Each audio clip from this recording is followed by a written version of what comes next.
Welcome to Dark Horizon Creations. This time we're taking a look at the G.I. Joe Classified Series Retro Cardback Stalker action figure by Hasbro. Now, if you hadn't already, please follow, like, and subscribe to my social media accounts on Facebook, Instagram, and YouTube. Don't forget to hit that bell icon so you get a notification of when I post new content. Alright, so tonight we're taking a look at the G.I. Joe Classified Series Retro Cardback Sergeant Stalker.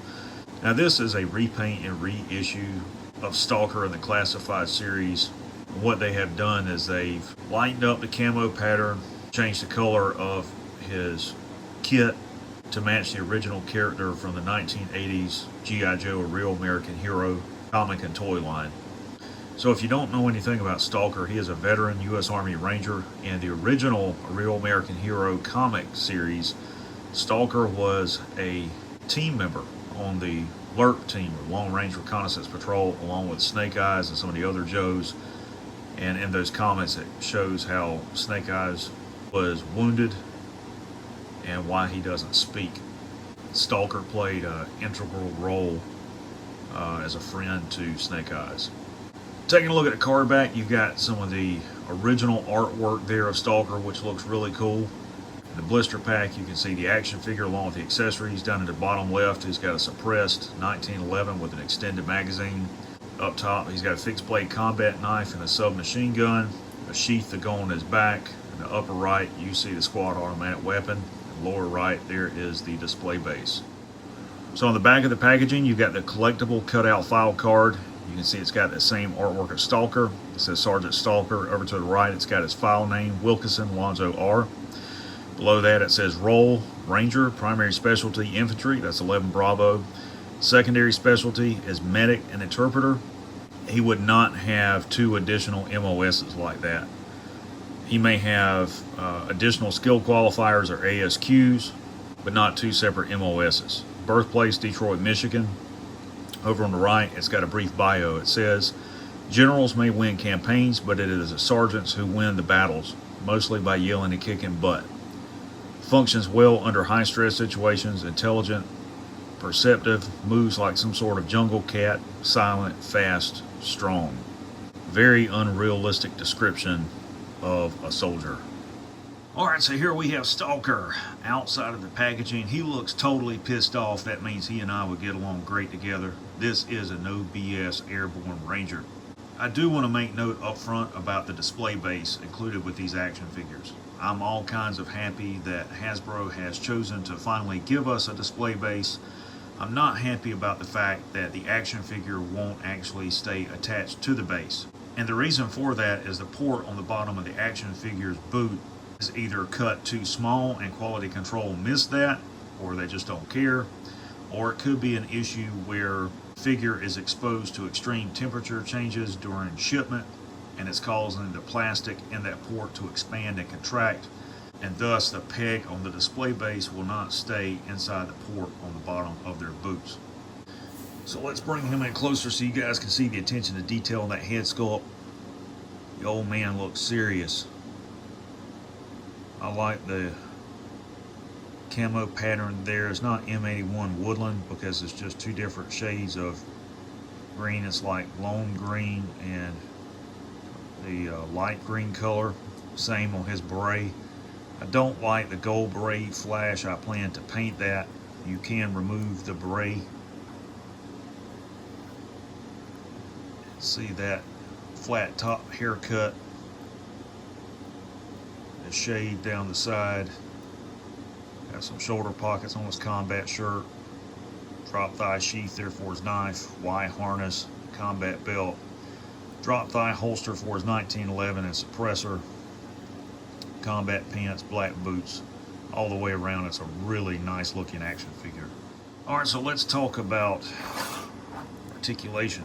Head and neck are on a ball joint, full range of motion.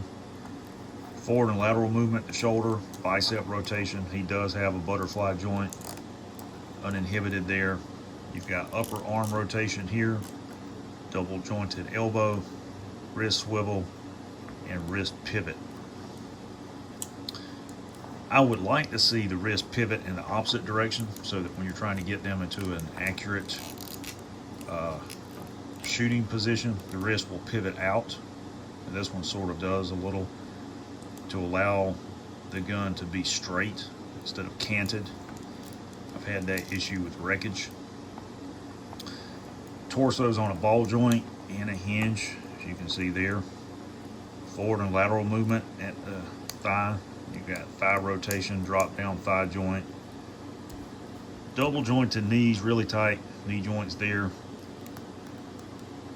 Lower leg rotation there. Foot will pivot and roll. So that's really cool. Stalker includes the suppressed 1911 as a sidearm. The suppressor will slide off. It is not on here with friction at all. The stem is on the suppressor this time and not the handgun. I have no intention of really using this. You can see it's a custom 1911. It's got front and rear slide serrations, fixed rear ramp sight,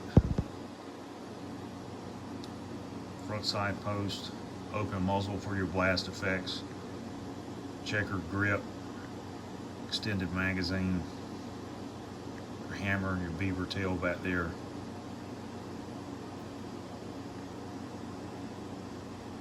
It's got some horizontal warping along the sliding frame and lateral warping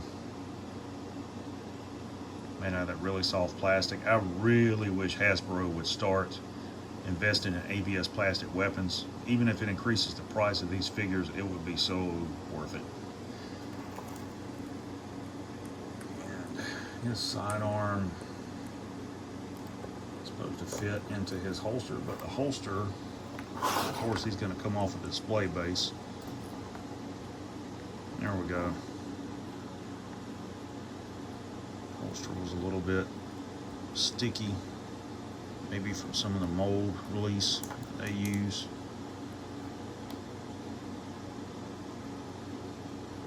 Just press the suppressor down like that, and then you can display base back over, and at least get one of his boots sitting there to hold him upright. Stalker also includes this large fixed blade combat knife. You can see it's got a drop point blade on it and some nice details there in the handle. It's got grooves cut in it. Really nice looking large combat knife. It's going to go straight down to his sheath, just like that. Also included is this weapon sheath. It's supposed to fit on his back.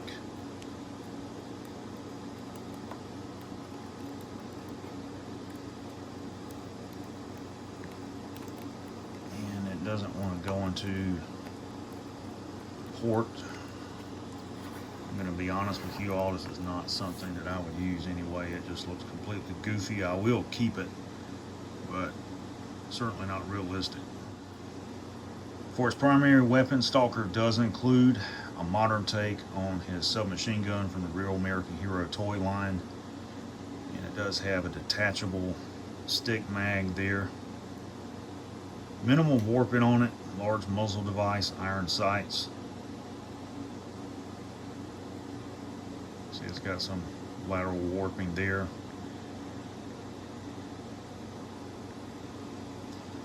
If I were to keep this and use this with this figure, I would do what I've done on previous figures and cut off the optic on some of the Valiverse weapons and glue them onto the Joe weapons. Last of all, Stalker includes this really cool looking squad automatic weapon. You can see there's a lot of warping going on there. A lot of nice detailing there. Short barrel and detachable box magazine there. Molded in rounds. Iron sights. Got some pick rails on the top, the bottom, up front on either side here. You can see the warping better on this side. Doesn't look too bad. This might be something that can be remedied. It's not as bad as others that I've seen. Overall, this is a really awesome action figure.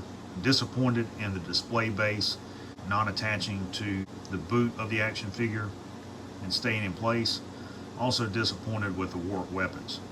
I'd really like to see Hasbro go back and offer some weapon packs with ABS plastic weapons to resolve that issue, because the warping is just unacceptable for action figures that are marketed toward adult collectors. If you're a collector or fan of G.I. Joe, definitely worth picking this guy up and adding to your collection. So there you have the G.I. Joe Classified Series Retro Cardback Stalker action figure by Hasbro.